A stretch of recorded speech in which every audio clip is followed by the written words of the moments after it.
Live from New Delhi, you're watching DD India, and here we are with the program Express News, where we bring you top 100 news of the day. I'm Tanvi Taneja. Let's begin. India's Chief of Defence Staff General Anil Chauhan has praised the performance of Made in India drones and counter-drone systems in Operation Sindoor. Speaking at a workshop and exhibition on indigenously designed UAVs and counter-unmanned aerial systems in New Delhi, Chief of Defence Staff General Anil Chauhan underlined the success of Operation Sindoor as a testimony of Atmanirbhar Bharat, or self-reliance in defence. The Financial Action Task Force warns of risks in digitalizing world where money can fund terrorism, conceal illicit gains, or threaten global peace. FATF collaborates globally to safeguard financial systems against these threats. India received its second GE-404 engine from the US for LCA Mark 1A Tejas jets, boosting indigenous air power. Hindustan Aeronautics will integrate it, expecting 12 more by March next year. The Indian Air Force ordered 83 jets. Defence Minister Rajnath Singh hailed the milestone on social media, underscoring India's growing self-reliance in aerospace.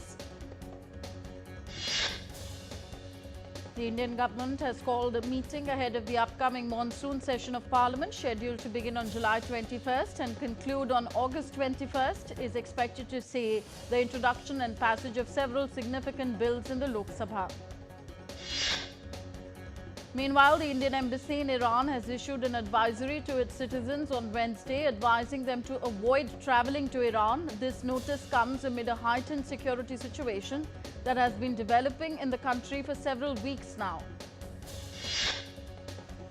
The Unique Identification Authority of India, UIDAI, has urged parents and guardians to complete mandatory biometric update for children aged 7 and above. Indian Council of Agricultural Research is celebrating its 97th Foundation Day on 16th of July. ICAR was established on this day in 1929 with the objective of conducting research in agriculture, animal husbandry, dairy, fisheries and related technologies. A house in Bangladesh linked to 3 generations of Bengal's most respected literary and cultural figures is being demolished, drawing sharp concern from the Indian government. The Indian government stepped in and volunteered to help in repair and reconstruction of the property of legendary filmmaker Satyajit Ray. In a statement, the Ministry of External Affairs reminded the interim government of the iconic status of Ray in shared cultural history of the subcontinent. The Indian Ministry of External Affairs expressed regret over the demolition, noting that the house is a landmark tied closely to Bangla cultural renaissance. The man who allegedly rammed his car into 114-year-old marathon runner Fauja Singh on the Jalandhar-Pathankot highway has been arrested. Amritpal Singh Dhillon, a 30-year-old NRI, was arrested 2 days after Singh, popularly known as Turban Tornado, suffered head injuries in a hit-and-run accident while he was crossing the road at his native village near Jalandhar in Punjab. The Golden Temple in Amritsar received a 3rd bomb threat via email on Wednesday, marking 3 threats in 3 days. Strict measures are in place. Delhi schools, including St. Thomas, Vasant Valley, recently received bomb threats via email, prompting swift action from Delhi Police and Fire Department. No suspicious items were found. St. Stephen's College at Delhi University also received similar threats. Prime Minister Narendra Modi chaired Union Cabinet in a meeting on Wednesday, approved the Prime Minister Dhan Dhanya Krishi Yojana, which was initially announced in the budget for 2025-26. The scheme aims to enhance agricultural productivity, increase crop diversification and sustainable agricultural practices, augment post-harvest storage, improve irrigation facilities and facilitate availability of credit. This program will help 1.7 crore farmers as per Union Minister Ashwini Vaishnav. A financial outlay of 24,000 crore rupees will be earmarked per year, at least for 6 years, starting 2025-26. Motivated by the success of the Aspirational Districts program, Finance Minister Nirmala Sitharaman had on February 1st proposed the government will undertake a Prime Minister Dhan Dhanya Krishi Yojana in partnership with the states. In business news, the BSE Sensex closed at 82,635 points, up 64 points. The Nifty at the National Stock Exchange ended at 25,212, gaining 16 points. At the Forex market, the Indian rupee closed at 85 rupees 95 paise against the US dollar on Wednesday. India's overall exports rose by nearly 6% in the first quarter of the current financial year, reaching more than $210 billion compared to $198.52 billion in the same period of the last financial year. India's Commerce and Industry Ministry said both merchandise and services exports registered growth in the April to June 2025 period. India's imports registered a decline by 3.71% to $53.92 billion in June against $56 billion in the last year. The ministry also informed that the trade deficit of the country stood at $18.78 billion in June this year. OpenAI's ChatGPT is experiencing widespread global outage starting early Wednesday, impacting thousands of users and affecting access to OpenAI tools, Sora and the GPT API. This marks the second ChatGPT outage this month, with Down Detector reporting that 88% of users faced complete inaccessibility. OpenAI users also reported login failures. OpenAI has acknowledged the outage and all issues have now been fixed. US President Donald Trump has announced that he had struck a trade pact with Indonesia. Indonesian goods entering the US now face a tariff of 19%, which is significantly below 32% the president had previously threatened. Reacting to the tariff announcement by Donald Trump, Indonesian leader Prabowo Subianto on Wednesday hailed a new era of mutual benefit with Washington. While the Indonesian president's spokesperson said that the country reached the trade deal with the US after extraordinary struggle to reduce the earlier proposed tariffs by the US. Meanwhile, the US president has revealed fresh details on planned duties on pharmaceutical imports, announcing that the US would proceed with the tariffs by the end of July. Further, Donald Trump said that the duties on pharmaceuticals would start off with a low tariff rate to give companies time to move manufacturing to the US before imposing a very high tariff in a year or so.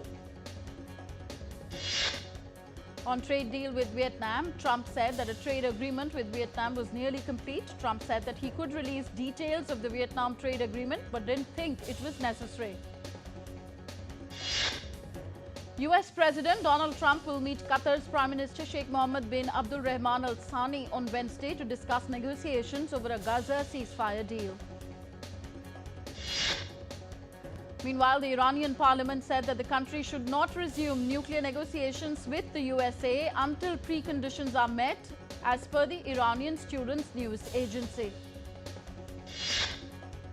Explosive-laden drones hit 3 oil fields in Iraq's northern autonomous Kurdistan region early Wednesday, as per Kurdish forces, a day after a similar attack shut operations at a US-run field. Israel has intervened in Syria regarding the Druze population in Sweda, urging the Syrian government to leave the Druze alone and withdrawing its forces.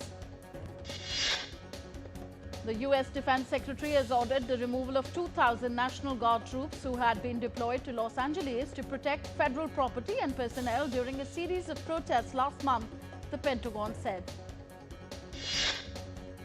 Los Angeles Mayor Karen Bass called the partial withdrawal of federal troops from the city an important victory following their controversial deployment to quell unrest after immigration raids. U.S. Drug Enforcement Administration agents seized more than $10 million in cryptocurrency linked to Mexico's Sinaloa cartel during raids that uncovered large quantities of fentanyl and other drugs. Australian Prime Minister Anthony Albanese has stated that his government supports the status quo for Taiwan as he continues his second visit to China as Prime Minister. Australian Prime Minister Anthony Albanese visited a section of the Great Wall of China on the fourth day of his official trip to the country. The Labour Minister in Cuba resigned amid an uproar over her claim that people rummaging through garbage cans were only pretending to be poor and not truly desperate. More than 300 electric buses have been deployed in the Chilean capital as part of a government initiative to modernize public transport and reduce carbon emissions. Dozens of protesters gathered to voice anti-migrant sentiment in the Spanish town of Torre Pacheco, where Arabic businesses have been forced to remain closed after 4 days of unrest. Mexican firefighters have joined efforts to contain wildfires in central Canada. They are the largest group among approximately 160 international volunteer firefighters. A volcano erupted on Wednesday in southwest Iceland. This is the latest in a series of outbreaks near the capital in recent years. We're heading for a short break. We'll be back with Express News in just a bit. Stay tuned to DD India.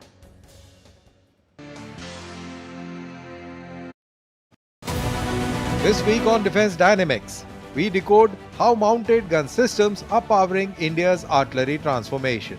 A detailed analysis of Astra, India's homegrown air-to-air missile that's now battle-ready. Prahar unveiled India sharpens its tactical edge.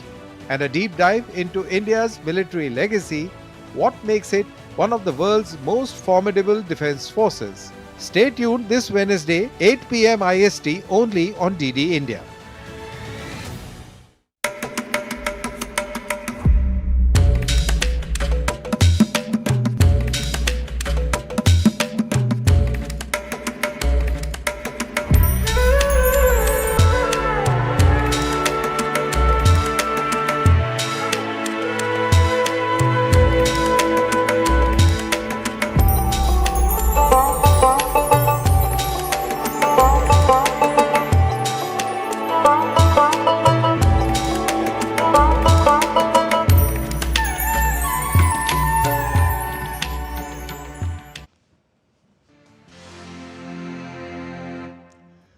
Welcome back. You're watching Express News on DD India. I'm Tanvi Taneja. Let's resume. India recorded above normal rainfall so far this monsoon season, with the India Meteorological Department estimating cumulative precipitation at 109% of the long period average. This above normal rainfall is expected to continue, with the India's Weather Office forecasting 106% of the long period average rainfall for the remainder of July. Natural disasters across China in the first half of 2025 brought direct economic losses of $7.55 billion and affected more than 23 million people, an official said on Tuesday. 2 people were killed in New Jersey during flash floods as severe storms lashed the New York City area, submerging cars and flooding subway stations. A passenger bus in the northeastern U.S. state of New Jersey also captured dramatic footage of severe flooding on the streets of the town of Guttenberg. A growing wildfire at Grand Canyon's North Rim has charred at least 50 structures. Hundreds of firefighters working from the air and ground in Arizona are battling the so-called Dragon Bravo blaze. As wildfire smoke blankets the Toronto skyline, it raises concerns about air quality. Locals have also been urged to limit their outdoor activities. Heavy rain swept through central Moscow, bringing respite to locals from a heat wave and causing localized flooding in parts of the Russian capital. Water levels at Lebanon's largest reservoir on the Litani River have fallen to historic lows amid what experts describe as the country's worst drought on record. The Litani River National Authority said inflows to Lake Kurau during this year's wet season did not exceed 45 million cubic meters, a fraction of the 350 million cubic meter annual average. Alphabet's Waymo robo-taxis have driven more than 100 million miles without a human behind the wheel, doubling the mileage in about 6 months, the top company official said. Tesla is also expanding its self-driving taxi service after a small trial with about a dozen of its Model Y SUVs in a limited area of Austin, Texas last month. A UK-based firm plans to roll out a piloted flying taxi by 2028 in the country. The aircraft, named VX4, will run on electricity and is expected to operate at a price point similar to popular taxi services. Hindu devotees celebrated the annual Rath Yatra festival as vibrant hymns and the rhythm of traditional drums echoed through Amsterdam. Estonian athlete John Roos has ticked off his latest slackline challenge, walking a line suspended between a flying parasail and a motorboat in the Maldives. Roos's team built a bespoke bungee rigging system and introduced custom-controlled toggles to manage the parasail's movement.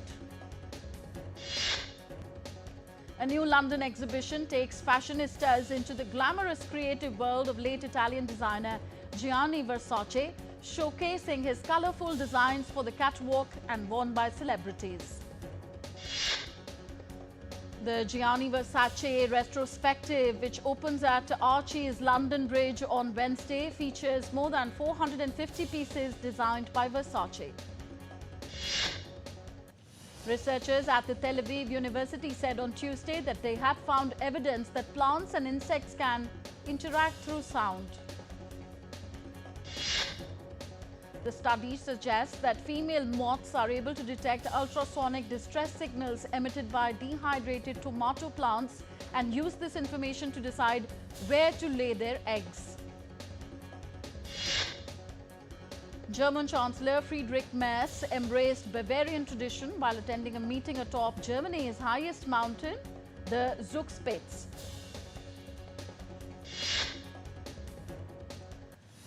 Spanirad's summer favorite for combating heat, simple handheld fans are retaining their relevance thanks to designer creativity and increasingly oppressive temperatures fueled by climate change.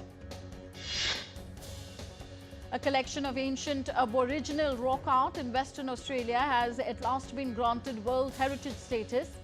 The Murahuga cultural landscape is home to more than 1 million rock carvings, some dating back 50,000 years. In Changchun, the Jillian Provincial Art Museum opened an exhibition displaying over 100 pieces of shellfish carvings. The art form involves artists using shells to carve designs such as flowers, birds and insects. On to entertainment news now. British actor Jason Isaac has been nominated for the first time for the Outstanding Supporting Actor in a drama series titled White Lotus.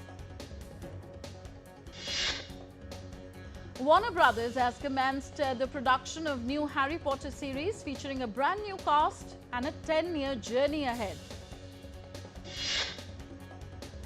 Bollywood couple Kiara Advani and Siddharth Malhotra welcomed a baby girl. The duo confirmed the news on Instagram, sharing, "Our hearts are full and our world forever changed. We are blessed with a baby girl." Ariana Grande and Josh Gad are geared up to voice the lead roles in Oh, the Places You'll Go. The film sheds light on a young adventurer navigating the ups and downs of life. Pop star Rihanna attended the launch of the new animated film Smurfs on July 13th at Paramount Pictures in Hollywood. She voices the lead role of Smurfette. It was officially announced that actors Saif Ali Khan and Akshay Kumar are reuniting on screen after 17 years. The duo will share the screen in the upcoming film Heavan. Bridging borders through cinema, Japan Society hosts a film festival, Japan Cuts, in New York. It celebrates the past year of contemporary Japanese films, showing 30 films over 10 days. Hollywood star Cameron Diaz makes a comeback after nearly a decade with Netflix's action comedy Bad Day to be directed by Jake Szymanski. Veteran actor and filmmaker Dheeraj Kumar passed away at the age of 79 in Kokilaben Dhirubhai Ambani Hospital on 15th of July. He was battling pneumonia. On July 16th, popular Telugu actor Ravi Teja's father, Rajagopal Raju, passed away in Hyderabad. Chiranjeevi also paid his tribute. On to sports news now. In men's singles badminton, Lakshya Sen brushed aside China's Wang Chengxing to advance into the second round of the Japan Open. Indian doubles pair Satvik Sairaj Rankireddy and Chirag Shetty sailed into the second round of the Super 750 event with a commanding straight game win. PV Sindhu's campaign, however, ended with a straight game defeat against Korea's Sim Yoo Jin in the first round. High on confidence, Indian women's team will clash with England in a 3-match ODI series beginning Wednesday. Indian opener Shafali Verma has moved back into the top 10 of the ICC Women's T20 International Players Rankings. King Charles III of the UK met with the members of the Indian men's and women's cricket teams in London. England's batter Joe Root has reclaimed the top spot in the ICC men's test batting rankings. The England team has been docked 2 World Test Championship points for maintaining a slow over rate in the third test against India. After missing 4 years of tests due to injury, England pacer Jofra Archer is keen to play the final 2 tests against India and the Ashes series in Australia later this year. The International Olympic Committee announced that the T20 cricket competitions for the men's and women's categories as 2028 Summer Games will run from 12th to 29th of July. Organisers of the 2026 Winter Olympics have unveiled the medals that will be awarded to athletes during the Games next year. Indian women's hockey team forward Deepika has become the first Indian player to win the prestigious Polygrass Magic Skill Award. Indian A men's hockey team suffered their second consecutive defeat on their European tour, losing 2-3 to England in the Netherlands. Barcelona star Lamine Yamal faces an investigation regarding the presence of a group of people with dwarfism as entertainers at his 18th birthday party. And Atletico Madrid has agreed to sign Argentine midfielder Thiago Almada from Brazilian club Botafogo. So that's it in this edition of Express News. Thank you for tuning in. Namaskar.